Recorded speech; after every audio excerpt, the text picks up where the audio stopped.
नमस्कार, मैं नेहा मोदी। अब वक्त हो चला है प्राइम टाइम बुलेटिन का। सबसे पहले नजर डालते हैं आज की हेडलाइंस पर। रिश्वत कांड में फंसे विधायक के खिलाफ पार्टी ने किया जांच कमेटी का गठन। एसीबी की कार्रवाई को बताया राजनीतिक षड्यंत्र। 20 लाख की रिश्वत के मामले में एसीबी ने किया था गिरफ्तार। आंगन में सो रही एक महिला पर बदमाशों ने किया हमला। सोने की चैन और कुंडल लूटकर हुए फरार। पुलिस जुटी आरोपियों की तलाश में।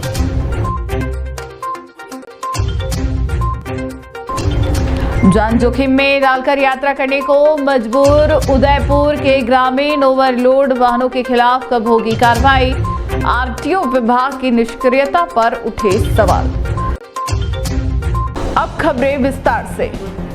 बागीतौरा विधायक जयकृष्ण पटेल के खिलाफ भ्रष्टाचार निरोधक ब्यूरो द्वारा 20 लाख रुपए की रिश्वत लेते हुए की गई कार्रवाई के बाद अब भारत आदिवासी पार्टी ने इस प्रकरण की आंतरिक जांच के लिए 5 सदस्यीय कमेटी गठित की है।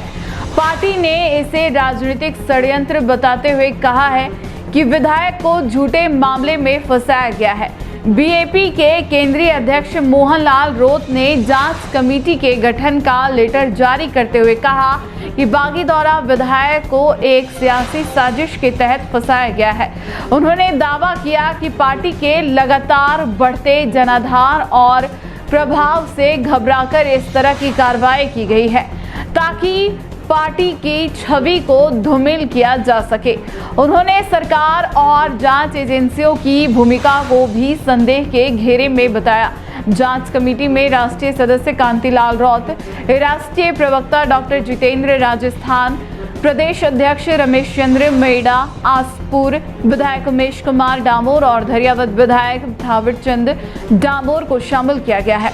यह कमेटी पूरे प्रकरण की जांच कर रिपोर्ट बीएपी की केंद्रीय कमेटी को सौंपेगी।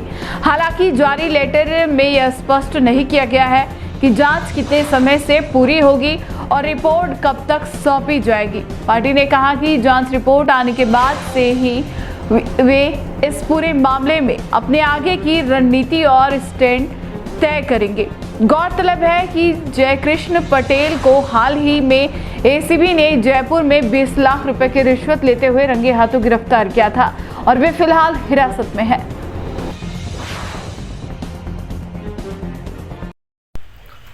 जय जोहार साथियों, जैसा कि हमने समाचार पत्रों के माध्यम से और सोशल मीडिया के माध्यम से पता चला है कि राजस्थान विधानसभा में हमारे बागीतौरा विधायक जयकृष्ण पटेल पर एक रिश्वत लेने का आरोप लगा है। जिस तरह से ये जो आरोप लगाया गया है कि एक प्रश्न जो लगाया गया था खदान के विषय में, उसको हटवाने के लिए इस राशि की मांग की गई।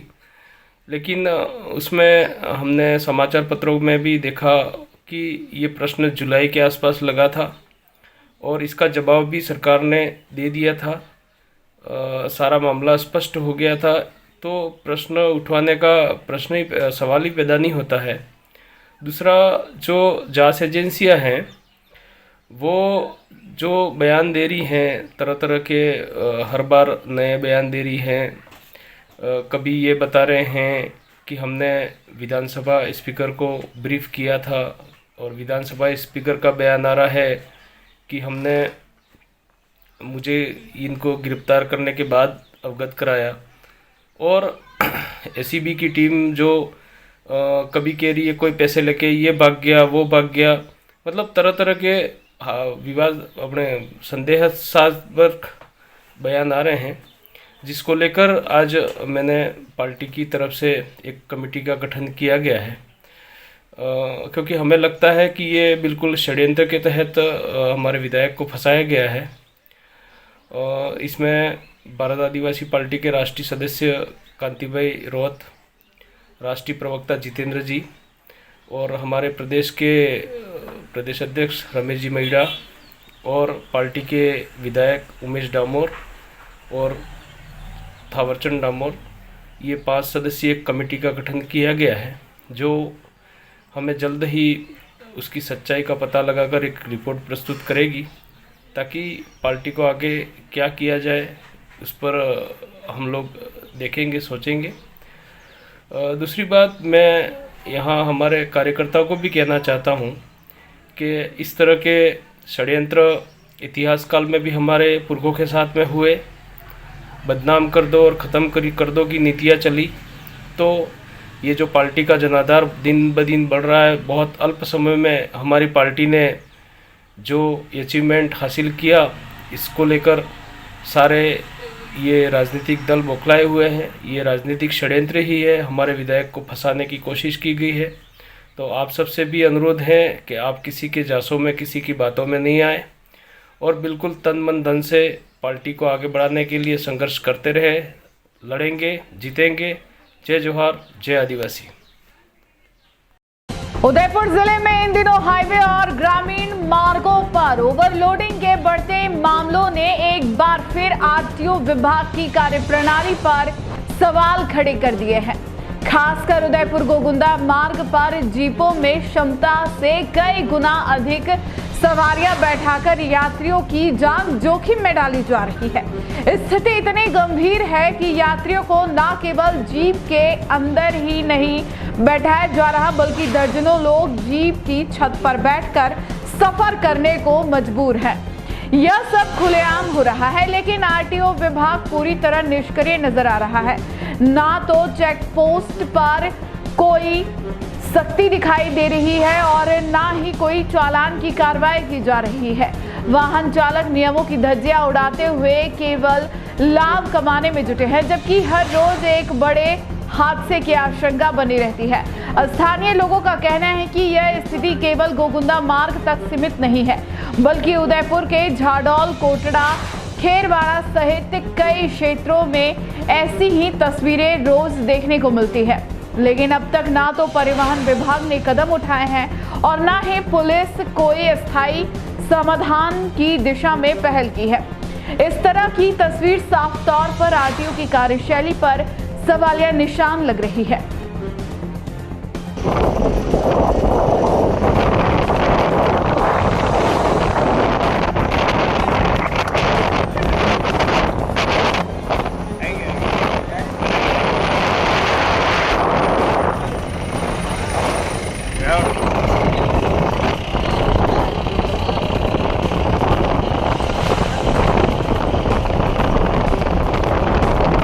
उदयपुर में मंगलवार को एक दर्दनाक सड़क हादसे में एक युवक की मौके पर ही मौत हो गई। हादसा महाराणा प्रताप एयरपोर्ट के समीप हाईवे पर उस वक्त हुआ जब एक तेज रफ्तार ट्रक ने बाइक सवार को अपनी चपेट में ले लिया। हादसे के बाद मौके पर अफरा तफरी मच गई। घटना की सूचना मिलते ही डबोक थाना पुलिस मौके पर पहुंची और शव को एमबी हॉस्पिटल की मर्चरी में भिजवाया गया।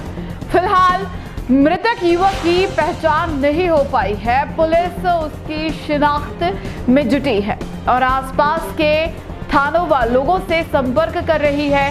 प्रत्यक्षदर्शियों के अनुसार हादसा उस समय हुआ जब बाइक सवार युवक एयरपोर्ट रोड से मुख्य हाईवे की ओर जा रहा था।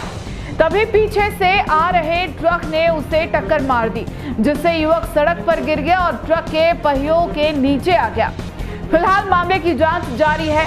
शव का पोस्टमार्टम करवाकर आगे की कार्रवाई की जाएगी।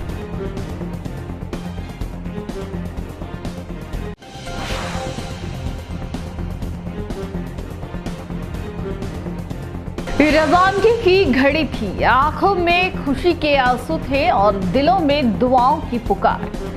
उदयपुर के कांजी का हाटा क्षेत्र से हज यात्रा पर जाने वाले हाजियों को समाज और परिवारजनों ने अद्भुत सम्मान और भावभीनी विदाई के साथ रवाना किया।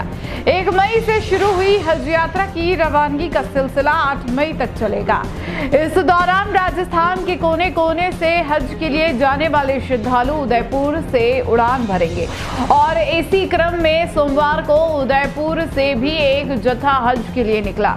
विदाई का दृश्य ऐसा था मानो एक परंपरा, एक आस्था, एक पूरी तहजीब सजीव हो गई हो। समाज के बुजुर्गों, परिजनों और मोहल्ले वालों ने हाजियों को गले लगाकर नम आंखों से अलविदा कहा। हर ओर से दुआओं की सदाएं उठी। अल्लाह आपकी हज यात्रा को कबूल फरमाए, सलामत रखे और हज मकबूल का फर्श अता फरमाए। फूलों की सजी गाड़ियों में दिलों से निकली दुआओं के साथ हाजियों की रवानगी एक जुलूस के रूप में हुई। रास्ते भर लोग खड़े होकर हाथ उठाए दुआ मांगते नजर आए। धार्मिक श्रद्धा, भावनात्मक विदाई और सामाजिक एकता का ये नज़ारा सचमुच देखने लायक था। पूरा माहौल एक रूहानी एहसास से भर गया, जिसमें ना कोई भाषा थी, ना मजहब, सिर्फ मोहब्बत, इज्जत और आस्था थी।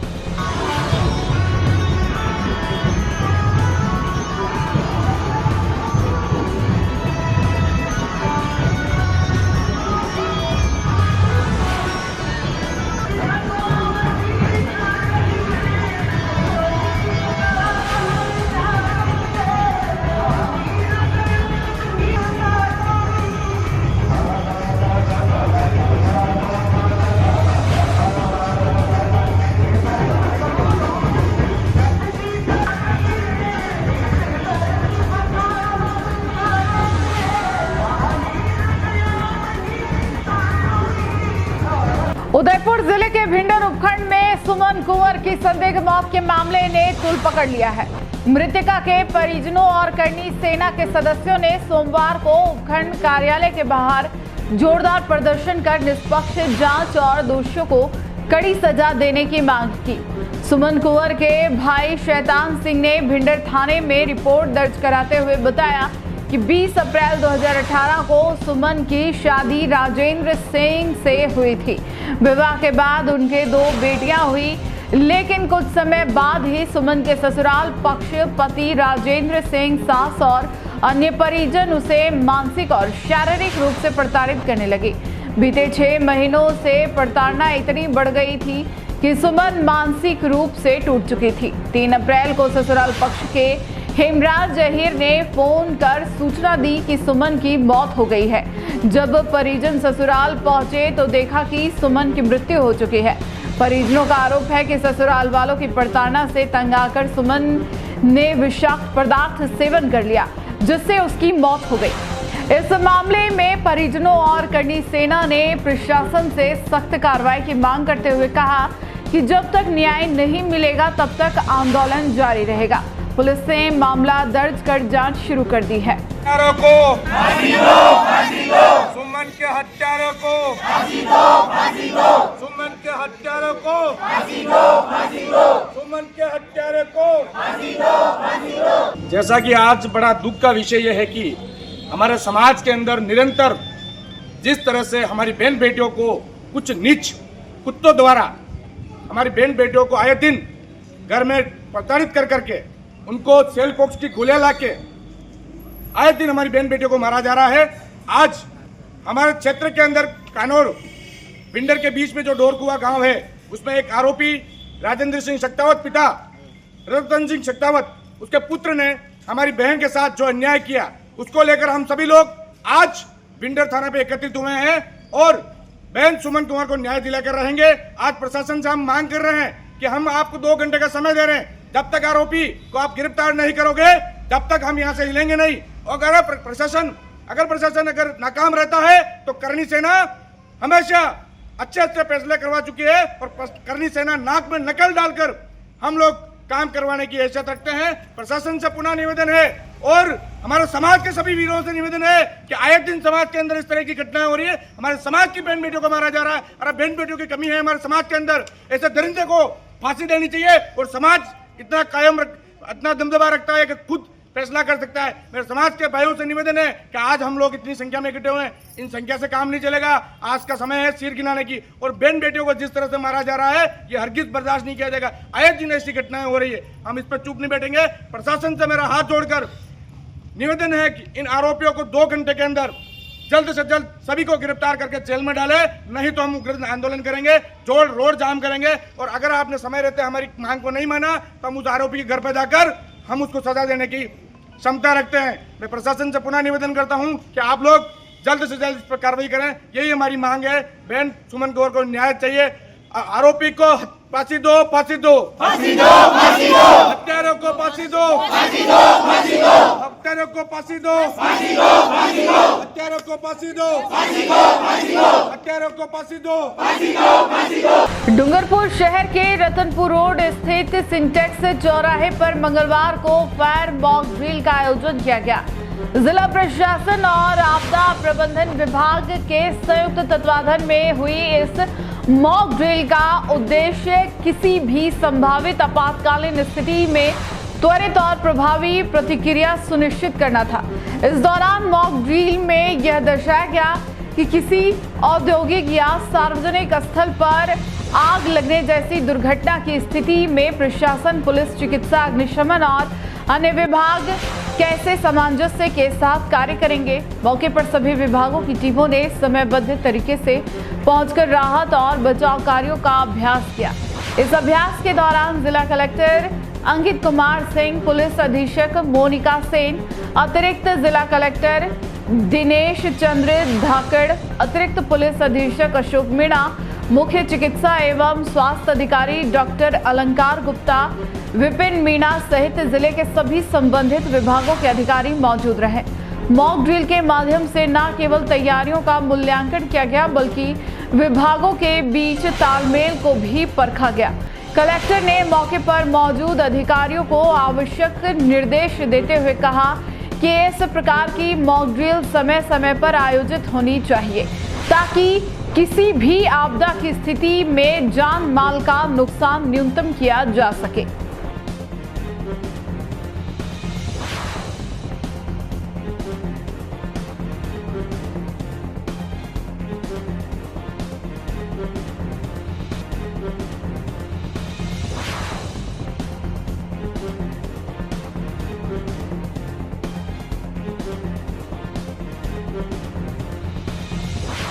देखिए, आज हमने एक फायर की ड्रिल करी थी। सिंटेक्स जो हमारे यहाँ पर एक टेक्सटाइल मिल है, उसके पास हमने फायर का एक सूचना दी और पुलिस कंट्रोल रूम से सभी अधिकारियों को भी हमने सूचना दी और उनका रेस्पॉन्स टाइम भी नोट किया है।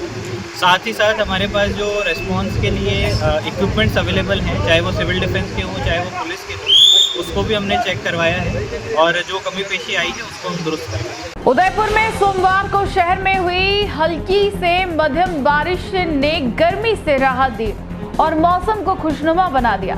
बीते कई दिनों से तेज गर्मी और उमस से परेशान शहरवासियों को गर्मी से राहत मिली।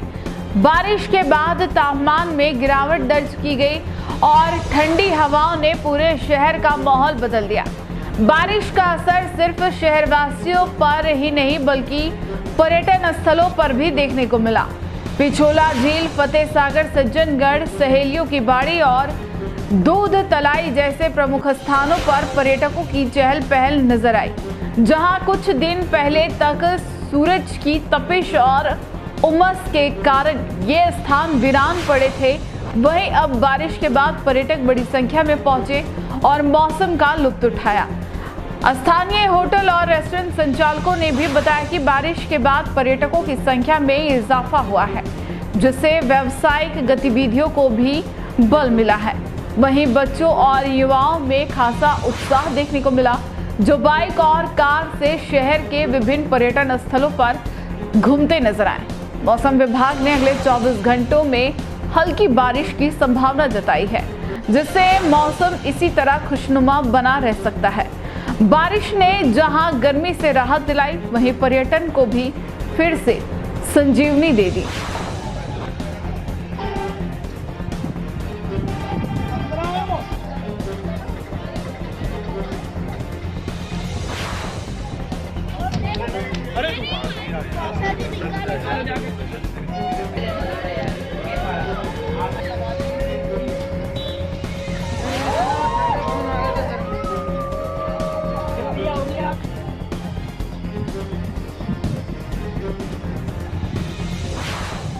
उदयपुर जिले के झाड़ोल उप कारागृह को अब डिटेंशन सेंटर में परिवर्तित कर दिया गया है।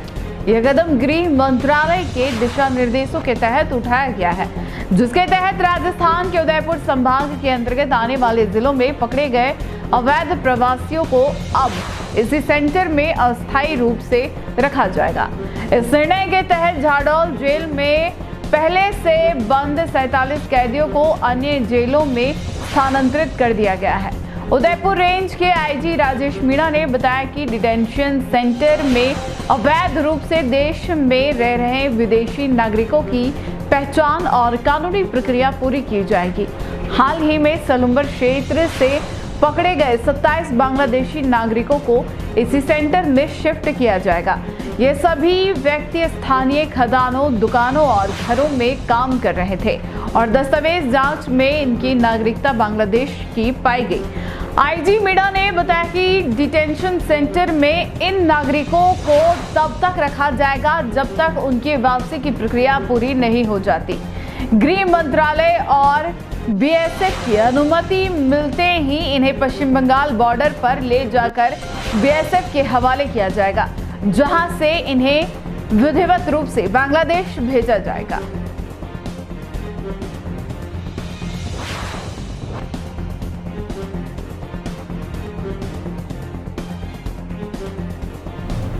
अभी बांग्लादेशियों के विरुद्ध उनको चिन्हित करके और वापस उनको बांग्लादेश भिजवाए जाने के संबंध में अभियान चलाया जा रहा है और इस अभियान के तहत सलूम्बर में 27 बांग्लादेशी पकड़े गए हैं, जिनका ये प्रमाणीकरण हो चुका है कि वो बांग्लादेशी ही हैं।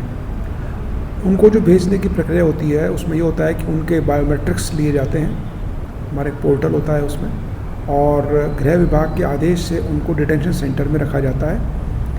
तब तक रखा जाता है उनको डिटेंशन सेंटर में जब तक कि उनको बांग्लादेश पुश बैक नहीं कर दिया जाए। तो उस प्रक्रिया के तहत उनको आज डिटेंशन सेंटर भिजवाया जा रहा है और अब बीएसएफ से संपर्क करके और शीघ्र पुलिस गार्ड के साथ में उनको वेस्ट बंगाल भेजा जाएगा, जहाँ से उनको हम बीएसएफ को सुपुर्द करेंगे और बीएसएफ उनको बांग्लादेश में पुश बैक करेंगे।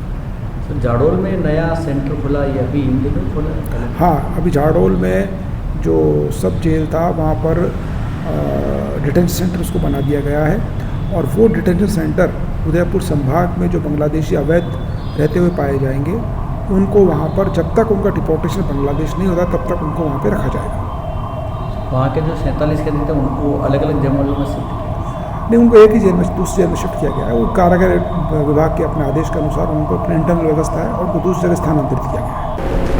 उदयपुर जिले में बीते 24 घंटों के दौरान मौसम ने करवट बदली और कई क्षेत्रों में हल्की से मध्यम बारिश दर्ज की गई। इससे गर्मी से राहत मिली और किसानों के चेहरे भी खिल उठे। बारिश का दौर सोमवार रात से ही शुरू हो गया था। मंगलवार को भी मौसम खुशनुमा रहा और तापमान में गिरावट देखने को मिली। जिला मौसम विभाग से प्राप्त जानकारी के अनुसार वल्लभनगर क्षेत्र में सर्वाधिक 56 मिलीमीटर बारिश दर्ज की गई। वहीं घासा में 30 मिलीमीटर और गोगुंदा में 22 मिलीमीटर वर्षा हुई। झाडौल में 16 मिलीमीटर, कोटड़ा में 12 मिलीमीटर और सायरा में 11 मिलीमीटर बारिश रिकॉर्ड की गई। बड़गांव और बारापाल में 8-8 मिलीमीटर, मावली में 6 मिलीमीटर, गिरवा में 7 मिलीमीटर और कुराबड़ में 3 मिलीमीटर वर्षा हुई। भिंडर, खेरवाड़ा और फलासिया में हल्की बारिश दर्ज की गई, जबकि ऋषभदेव में 4 मिलीमीटर और नयागांव में 2 मिलीमीटर बारिश हुई। बारिश के चलते तापमान में गिरावट दर्ज की गई है, जिससे आमजन को तेज गर्मी से राहत मिली है। साथ ही किसानों को खरीफ फसलों की बुआई से पहले यह वर्षा लाभकारी मानी जा रही है। मौसम विभाग ने आने वाले दिनों में भी हल्की बारिश की संभावना जताई है।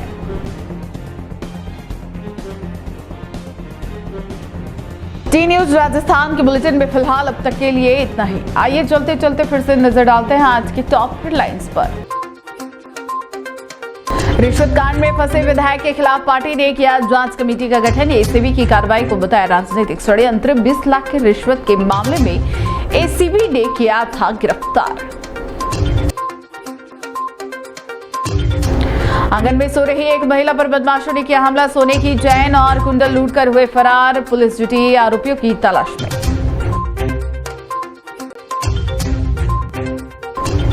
जान जोखिम में डालकर यात्रा करने को मजबूर उदयपुर के ग्रामीण। ओवरलोड वाहनों के खिलाफ कब होगी कार्रवाई। आरटीओ विभाग की निष्क्रियता पर उठे सवाल। आज के बुलेटिन में इतना ही। अब दीजिए इजाजत नेहा मोदी को। ऐसे ही तमाम बड़ी खबरें देखने के लिए बने रहिए टी न्यूज़ राजस्थान के साथ। नमस्कार।